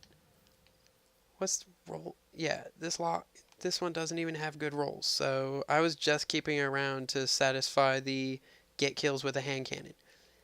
Son of a... I need more alkane dust. Alright, guys, it's 8 o'clock. I think I've chewed your ears off long enough. I need some water. I may get some food. I really don't want to go to work tomorrow because I want to do whatever the dailies are tomorrow, and I get home at 4. The reset will be at noon. I'll get home at 4 p.m. I'll have to go everywhere and get all the daily bounties and do the daily strike and the daily Gambit and the daily Crucible, and that'll be pretty much my entire day. Pray to God I don't want to eat, because I'll be doing dailies all night. And I'm like a hardcore casual at that point. Like, I'm spending all my free time playing this game, but I don't have as much free time as a true hardcore player. But a casual who either works 2 jobs or only gets to play on the weekend, you're missing out 4 or 5 days worth of all that daily crap I'll be able to get. And I've already accidentally, in all my infusion and breaking down things kick, I broke down a couple of 511 pieces of armor I shouldn't have, and it ticked me off because I'm like, well, frick. Because now that's another piece of powerful gear I'm going to have to get that 511. I am passionate about Destiny. I love it. I'm looking forward to Anthem mostly because I'm a big PvE fan.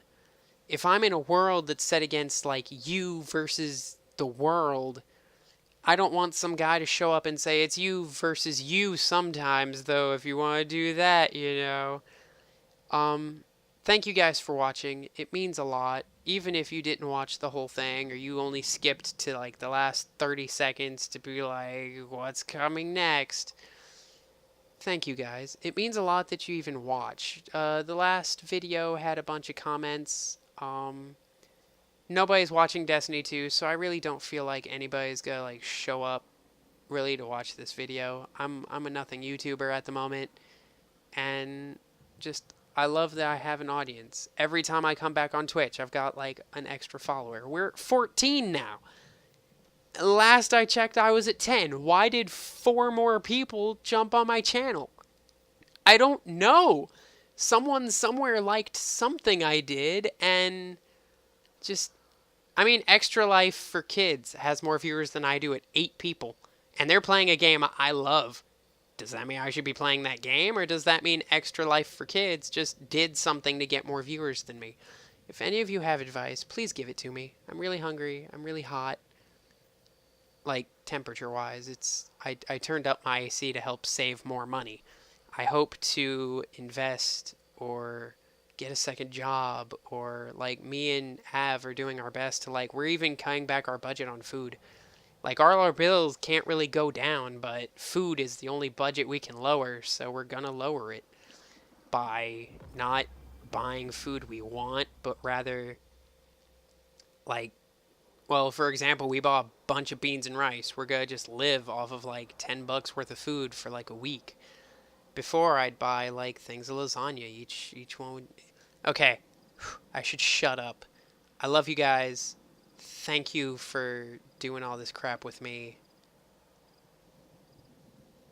Um, if there's anything you guys want to see me play, or there's anything you want to see or hear, ask me anything. I want to communicate with you guys. I want to get bigger. I want to try and push my Patreon. Like, if any of you just wants to give me like $5 a month, it's more than I had. Um, Lights out.